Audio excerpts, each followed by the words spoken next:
अगर हम निर्मला सीतारमण जी का अगर हम बयान की आज अगर हम बात करें, उन्होंने रिपब्लिक के साथ जो कुछ भी महाराष्ट्र के अंदर हो रहा है, मुंबई सरकार की तरफ से हो रहा है, उस सबको इमरजेंसी से उन्होंने तुलनात्मक किया। कहा कि जो इमरजेंसी में किया जाता था, पत्रकार जेल में होते थे, विपक्षी जेल में होते थे, आज सब कुछ वैसा हो रहा है। क्या लगता है? ऐसा बिल्कुल सही कहा है निर्मला जी ने, यही हो रहा है। इमरजेंसी के टाइम पे भी क्या हुआ था, कोई भी अगर सरकार के खिलाफ जरा सी आवाज़ उठाता था तो उसको अंदर कर दिया जाता था। जो जनसंघ के लोग थे उनको अंदर कर दिया गया था, जो हिंदुत्ववादी लोग थे वो उनको अंदर कर दिया गया था, जो रिपोर्टर्स इंदिरा सरकार के बारे में कुछ लिखते थे उनको अंदर कर दिया जाता था।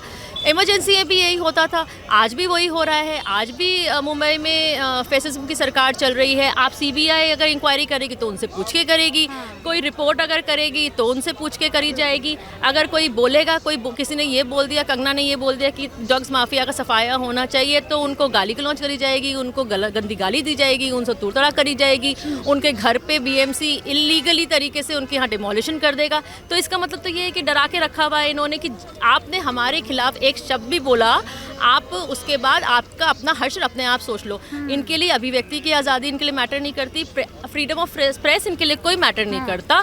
तो जब प्रेस अगर अपनी मर्जी से कुछ बोल सकता नहीं है, कुछ लिख नहीं सकता, क्वेश्चन नहीं कर सकता है अगर सरकार को, जो भी रूलिंग पार्टी हो, चाहे वो स्टेट में हो या गवर्नमेंट में हो, तो प्रेस तो आगे कुछ कर ही नहीं सकता। जर्नलिज्म क्या करेगा? जर्नलिज्म तो फिर वो कहेगा अच्छा सर आप बता दीजिए हमें क्या लिखना है, वो लिख देते हैं। यही तो हो गया ना जी, बिल्कुल यही है कि इमरजेंसी में इंदिरा जी ने कहा कि अच्छा ये नोटिस, ये चीज़ जारी करनी है तो हो लिया, ये जारी करेगा, क्योंकि जो भी जिसने भी क्वेश्चन कर लिया उसे अंदर डाल देंगे। या तो इंसान ये सोचेगा कोई बात नहीं, हम अंदर चले जाएंगे, हम कल मर भी सकते हैं, कोई बात नहीं, हमने देश को अपनी समर्पित कर दी ज़िंदगी, तब तो ठीक है। नहीं तो अगर कोई भी डर गया वो पीछे हट जाएगा, वो सच नहीं लिखेगा, फिर तो वो झूठ हो गया ना। बिल्कुल। अब जैसे इमरजेंसी का खात्मा हुआ था, ठीक है, उसके बाद हमने देखा कि इंदिरा जी का भी 1 साल 2 साल के लिए पतन हो गया था। तो आपको क्या लगता है कि महाराष्ट्र में ऐसा क्या होने वाला है जिससे जो महाराष्ट्र सरकार है उनका भी पतन होने वाला है? देखिए, इस टाइम महाराष्ट्र में से प्रेसिडेंट रूल की सबसे ज़्यादा ज़रूरत है। इस टाइम गवर्नर हैं, उनको स्टेप लेना चाहिए, इनको इस टाइम प्रेसिडेंट को और सेंटर को इंटरवीन करना चाहिए। इस टाइम प्रेसिडेंट रूल की सबसे ज़्यादा ज़रूरत है। वहाँ पर फैसिज्म की सरकार कहीं पर भी नहीं चलती है।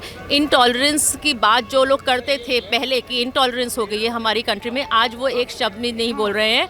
बॉलीवुड के लोग एक शब्द नहीं बोल रहे हैं। जया बच्चन जी संसद में खड़े होकर थाली में छेद है तो करती हैं, लेकिन एक बार भी उन्होंने ये नहीं कहा कि सुशांत के कातिल क्यों नहीं पकड़े गए हैं।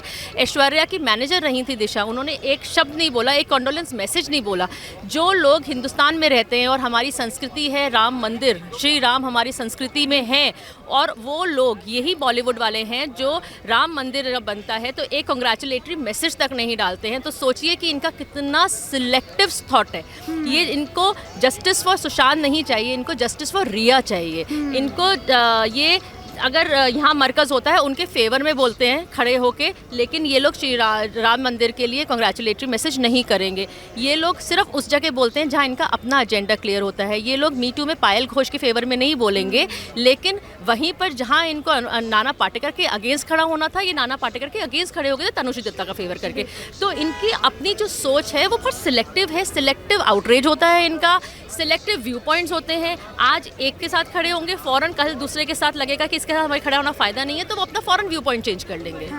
ये लोग हिपोक्रेट है, ये कभी भी सीधी बात को सीधी तरीके से नहीं जवाब देंगे। ठीक है, अब यहाँ पे एक सवाल, यहाँ पे मैम जो आखिरी सवाल है वो ये उठता है कि ये जो फ्रीडम ऑफ स्पीच है ये सिलेक्टिव क्यों हो जाता है? आपने जैसा कि अभी बहुत सारे लोगों का नाम बताया कि वो राम मंदिर के फैसले पे कांग्रेचुलेटरी मैसेज नहीं करते हैं, मरकज़ होता है तो उसमें वो लोग पहुँच जाते हैं, मतलब उनका फ़ायदा जहाँ लगता है वो वहाँ पर अपना स्टैंड लेते हैं। तो इन लोगों को समझ में कैसे आएगा कि ये जो फ्रीडम ऑफ स्पीच है, क्योंकि अगर हम आम नागरिक की बात करें तो उनको हम ये कैसे समझाएं? देखिए, आम नागरिक तो अब खैर बहुत जागरूक हो गए हैं। मैं काफ़ी देखती हूँ, पहले नहीं था, कुछ टाइम पहले तक बिल्कुल भी नहीं था, लेकिन अब लोग जागरूक हो गए हैं, लोग अब आवाज़ उठाने लग गए हैं। हाल ही में जो तनिष्क का ऐड है वो एक प्रूफ है उस बात का कि लोग जागरूक हो गए हैं। लोगों ने अपने फेथ के ऊपर अब आवाज़ उठानी शुरू कर दी है। पहले कुछ सिलेक्टिव फेथ के लिए आवाज़ें उठती थी, लेकिन अब सब लोग अपने अपने फेथ के लिए आवाज़ उठाने लग गए हैं। अपनी इच्छा ना बेइच्छा के बारे में, नापसंद नापसंदगी के बारे में बोलने लग गए हैं। जो TRPs घटी हैं, जो सड़क 2 का ट्रेलर फ्लॉप हुआ है, वो एक इस बात का प्रूफ है। लोग बॉयकॉट कर रहे हैं। जो बॉलीवुड वाले अगर सुशांत के लिए नहीं खड़े हुए हैं, अगर सुशांत जैसे के साथ कुछ हो सकता है एक सेलिब्रिटी, और कंगना के साथ कुछ हो सकता है एक सेलिब्रिटी के साथ, तो हम लोग आम आदमी क्या है? कुछ नहीं है। हमारी कोई हमारी पूछ नहीं है, कोई हमारी सेइंग नहीं है। तो अब लोगों को समझ में आ गया है, चाहे वो KBC की रेटिंग हो, चाहे वो बिग बॉस की रेटिंग हो, सारी ड्रॉप हो रही हैं। लोग अब अपनी आवाज़ उठा रहे हैं। उन्हें समझ में आ गया है कि ये जो 500 करोड़ और 100 करोड़ और 200 करोड़, 1000 करोड़ के जो क्लब्स बनते हैं मूवीज़ के, ये पब्लिक के पैसे से बनते हैं। अगर हम लोग इन्हें बना सकते हैं तो हम इन्हें नीचे भी कर सकते हैं। करीना कपूर जी कहती हैं कि हम कौन सा तो आपका हाथ पकड़ के लेके जाते हैं, आप लोग मत आइए। तो it is a lesson for such people, जो ये लोग पब्लिक को कुछ नहीं समझते थे कि इन्हें समझना पड़ेगा कि पब्लिक ही राजा है। क्या कहीं नौजवानों में, कहीं यूथ में क्या गुस्सा है सरकार के लिए कि अभी तक इतनी देरी क्यों हो रही है? CBI इंक्वायरी कर रही है, लेकिन फिर भी 3 महीने होने जा रहे हैं, अभी तक सुशांत सिंह राजपूत को 4 महीने से ऊपर हो गया है। और ये गुस्से से ज़्यादा क्वेश्चंस हैं। ये क्वेश्चंस हैं सरकार से कि और CBI से, जो भी इन्वेस्टिगेटिव अथॉरिटीज़ हैं, चाहे वो NCB हो या ED हो, या उससे पहले बिहार पुलिस थी, या पहले मुंबई पुलिस थी और महाराष्ट्र सरकार थी, कि क्यों जो एक साफ एक लेमैन को पब्लिकली जो पब्लिक डोमेन पे जो फोटोग्राफ्स हैं, वीडियोज़ हैं, जो इन्फॉर्मेशन है about the entire episode of Sushant and Disha, उन लोग उस चीज़ों से एक लेमैन ये समझ सकता है it's a clear cut murder. तो इन्वेस्टिगेटिव अथॉरिटीज़ जिनके पास इतनी तरीके होते हैं उन चीज़ों को इन्वेस्टिगेट करके प्रूफ सामने लेके आने में, उन्हें इतना टाइम क्यों लग रहा है? क्या वजह है? उसका क्लोजर हर एक को चाहिए, एक जवाब हर एक को चाहिए। शायद अगर सब लोगों को एक जवाब मिल जाए, सब जानते हैं ये मर्डर है, और वो सुसाइड करने वाले लोगों में से थे ही नहीं। दिशा की बॉडी मिली है, न्यूड बॉडी मिली है। कोई लड़की सुसाइड करेगी तो न्यूड होकर सुसाइड नहीं करेगी। जितनी दूर बिल्डिंग से वो बॉडी गिरी है, वो तभी पहुंच सकती है इतनी दूर जब उसे धक्का दे के प्रेशर से फेंका जाएगा, धक्का दिया जाएगा, लेकिन वो अपने आप नहीं गिर सकती। तो उन सब चीज़ों का जो सब चीज़ें सामने हैं, पब्लिक डोमेन में हैं, और लोगों को समझ में आ रही हैं। लोग क्वेश्चन पूछ रहे हैं और लोगों को जवाब चाहिए। यहाँ गुस्सा नहीं है, कोई एजिटेशन नहीं है। अब देखिए यहाँ पर भी बहुत पीसफुल प्रोटेस्ट है।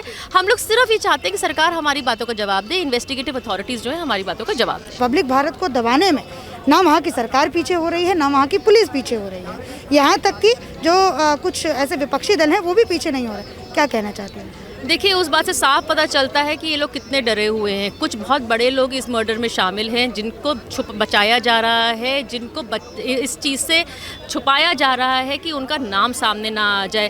पहले दिन से ही अर्नब गोस्वामी ने और रिपब्लिक ने इस बात पे जोर शोर से इस पे इन्वेस्टिगेशन की। जो शायद मुंबई पुलिस को इन्वेस्टिगेशन करनी चाहिए थी, वो ये लोग इन्वेस्टिगेशन कर रहे थे, वो रिपब्लिक इन्वेस्टिगेशन कर रहा था। उनकी इन्वेस्टिगेटिव जर्नलिज्म की वजह से कई चीज़ें ऐसी हैं, खुलासे हैं ऐसे हैं जो पब्लिक के सामने आए हैं, लोगों के सामने आए हैं। इसलिए ये लोग कितना भी आप डराते रहे, ये लोग नहीं रुकेंगे। ये लोग देश के लिए काम करते हैं। ये लोग किसी दल के लिए काम नहीं करते, किसी पार्टी के लिए, किसी ग्रुप के लिए काम नहीं करते। ये लोग नेशन के लिए काम करते हैं, ये देश के लिए काम करते हैं, ये राष्ट्रवादी हैं।